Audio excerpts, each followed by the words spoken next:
Welcome back to Streamline Entertainment. It is Marvin speaking. We're going to get straight into the final part of Daniel Martell.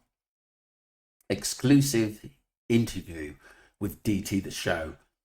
One of the reasons, I know I've got them down to about maybe about half hour or just over half hour, people, the 4 episodes that I've done, but I think it's quite important to get a look at Daniel, into what he was saying, what kind of person he is. He seems very, very laid back. He seems honest in what he's actually saying, what he's saying. But the problem is those children haven't been found.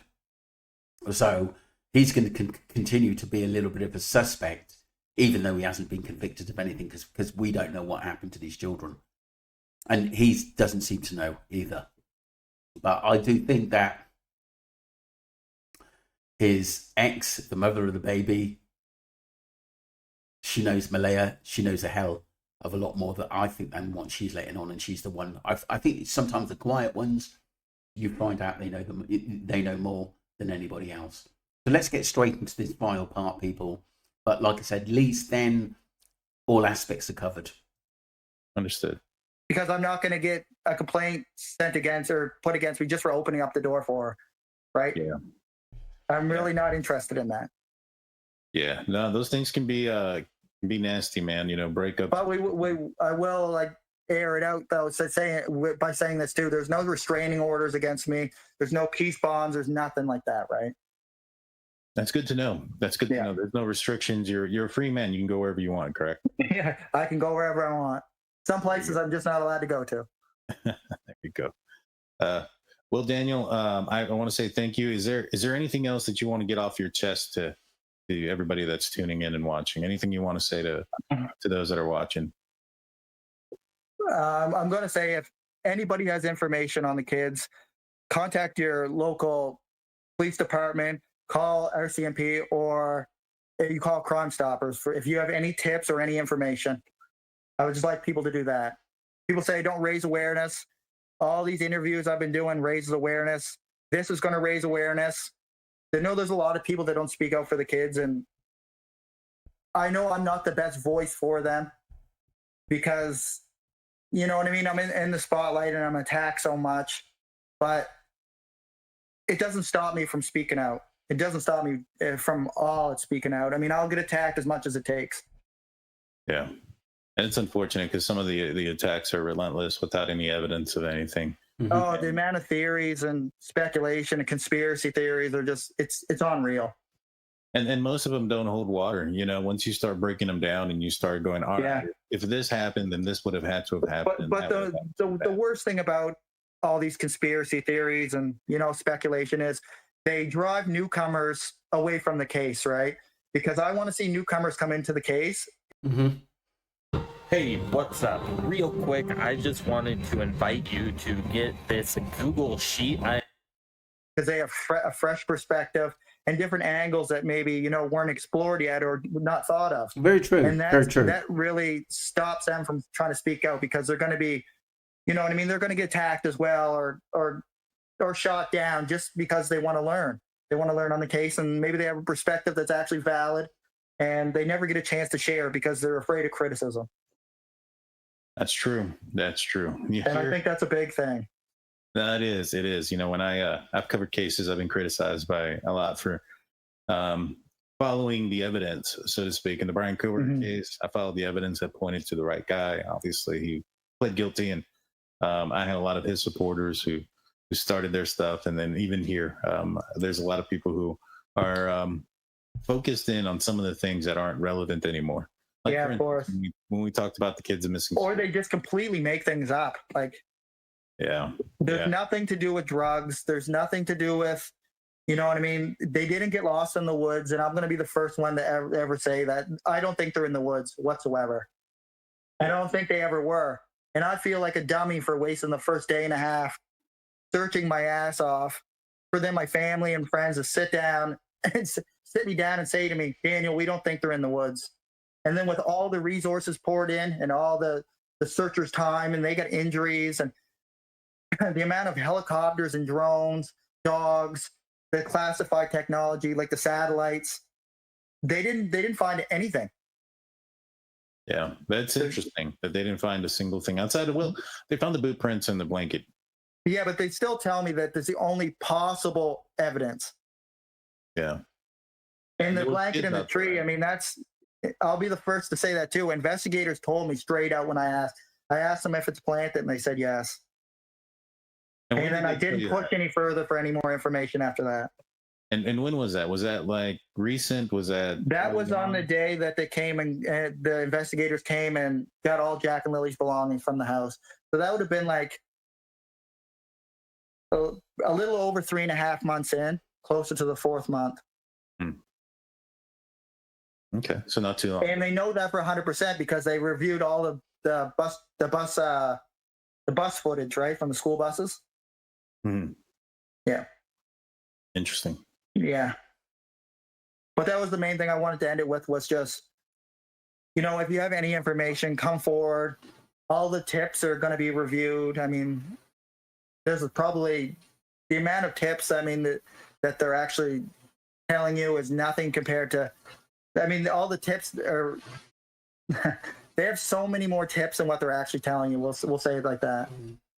Well, that's a good thing, because obviously it may lead us to the children, one of these tip-offs or people talking, but someone knows something.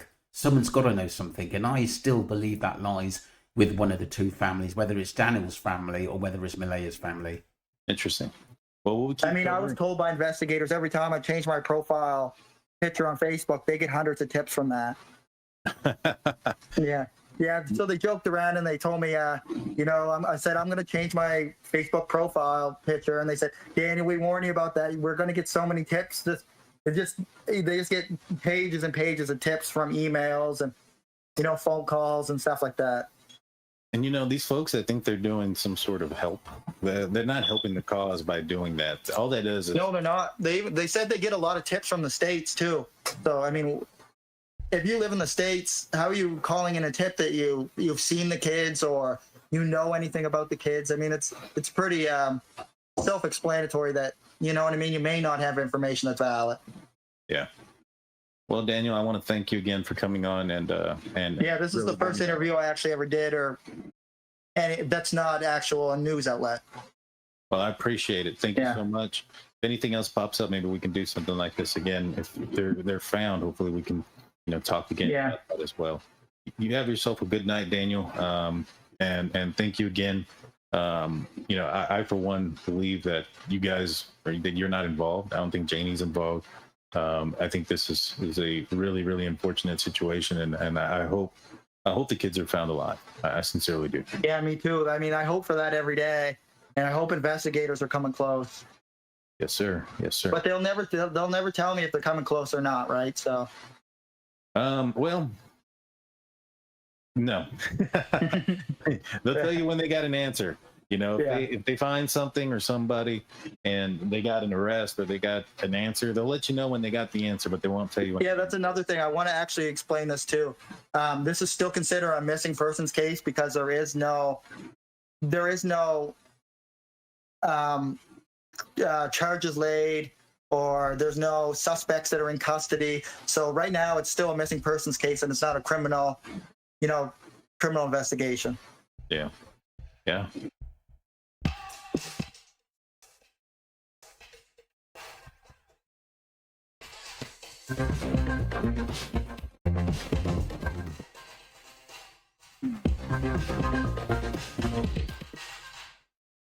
Okay, if there's one AI site builder you need to meet, it's this dope tech from Wix. No, it's still you're absolutely right. There's no evidence of a criminal offense for them to have it into a criminal investigation.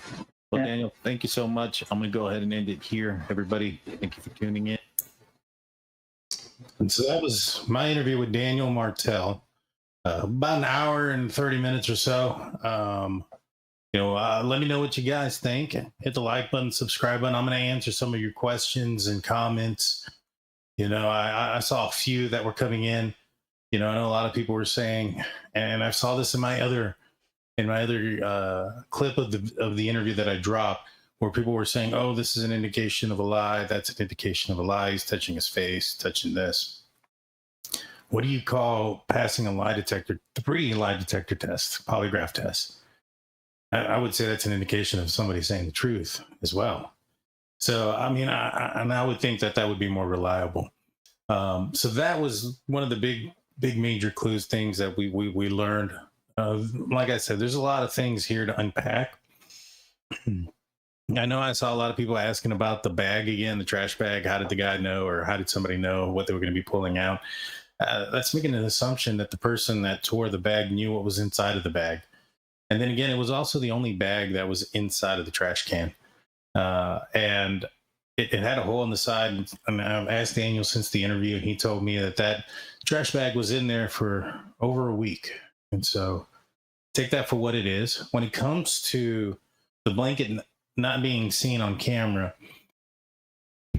I struggle with the blanket, and I wonder if it wasn't that it wasn't there, or if it wasn't just that it wasn't captured. Meaning, is it possible that the cameras just didn't capture that area and they couldn't tell? Now, I would assume if they're coming up that roadway from a long distance away, given this location, you should be able to tell. But I found that interesting that it was after 4, that they found the blanket, but that the bus didn't capture it on its cameras. It's an interesting point. That's one of the things that I think the pink blanket bothers, a lot of people. It bothers me. It's going towards a direction of Daniel's uncle's house. But as I said in the interview, I don't see anybody going out there and deciding to plant evidence in the direction that they're going, or a direction of something that also points in, to them. And thirdly, when he mentioned about the footprints in the marsh and the muddy area and everything else, and they found kids' footprints. Now, he mentioned that there was a lot of kids in the area. And what he meant by that was, and it's in the documents, that there was some kids in the area that day searching. And so that those boot prints could have belonged to them. Mm-hmm. Now, if they're saying it could have belonged to them, obviously those little kids aren't disappeared. They're alive. They're around. They probably asked them, were you around the pipeline? And if the answer was yes, then it doesn't necessarily mean that those boot prints aren't Lily's and Jack's, but it also doesn't mean that it is. Now, if they said no, then there's a more higher likely opportunity that those are Lily and Jack's. Now, the one thing that I thought was interesting was the fact that he mentioned how muddy and how marshy and how bad it is in that area, that it would have picked up somebody else's shoe prints. Yeah, definitely. So if somebody went out there to go plant them, where are their footprints? Where are those indentions into the ground? Definitely. And so that's one of the issues that I had with that. And even when I mentioned it to him, now Daniel thinks that there's some sort of possibility that Malaya may have had the kids taken by, I guess there's also some rumors out there that Malaya had the kids taken by CPS from the reservation. I don't subscribe to that agreement, that deal. It doesn't make any sense to me. And the main reason behind it is, if I am a government or a reservation entity, like the CPS that's on the reservation, and Malaya is coming, Malaya, who has kids who aren't of status, of no status at that time. They do now, but at that time they didn't. And they're coming with this elaborate means to get the kids out of there. Daniel isn't the biological father of the 2 children or anything like that. There's a lot easier way to do things to get the kids into their custody if that's what they wanted to do. A lot more of a legal way. And then plus, you also have the exhaustive search that's continuing to happen to this day. Open an award-winning ISA today in under 15 minutes. AJ Bell, feel good investing.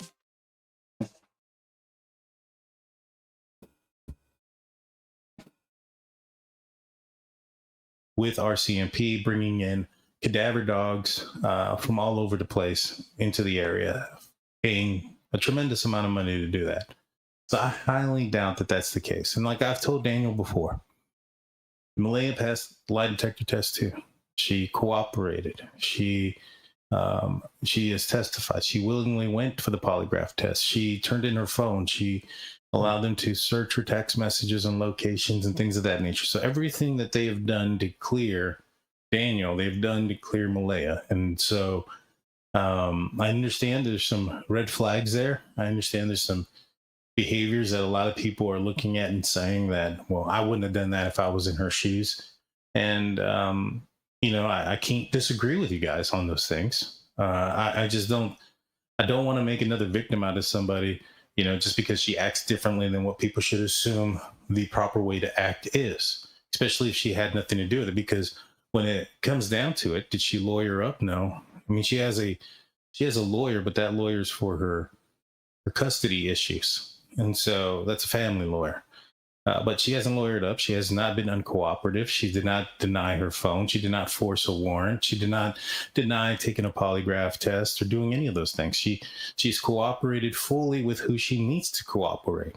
There's no law or rule or reason that Malaya needs to speak to you or I or Daniel or anybody else about what's going on, or to any interviewer.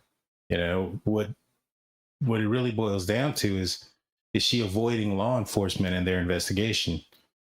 And if that's the case, then you got yourself some points here, then, hey, you got the behavior mixed with, I think he's made some good points here, DT, about Malaya, that basically Daniel is not the maternal father, and that all the shots are technically are with Malaya. And like I said, it's only if she actually comes out to tell us, look, those children with such and such, or we found out another time. But it is odd in that why she moved them on. Maybe it was a way of saying, look, you're not going to, you've taken my sort of youngest child, but you're not going to take my other two. Maybe she saw it coming. Or maybe they're going to have a better life with someone else. That's a massive possibility. So all these months on, the people that talked that basically that friends of Malaya took these children to look after them, that could possibly be true, but there's no proof of it. Lack of cooperation. At that point, I'd be like, yeah, you guys, you probably need to start barking up that tree right there. But it doesn't appear to be the case in this situation. And so I don't know, what happened with those poor kids.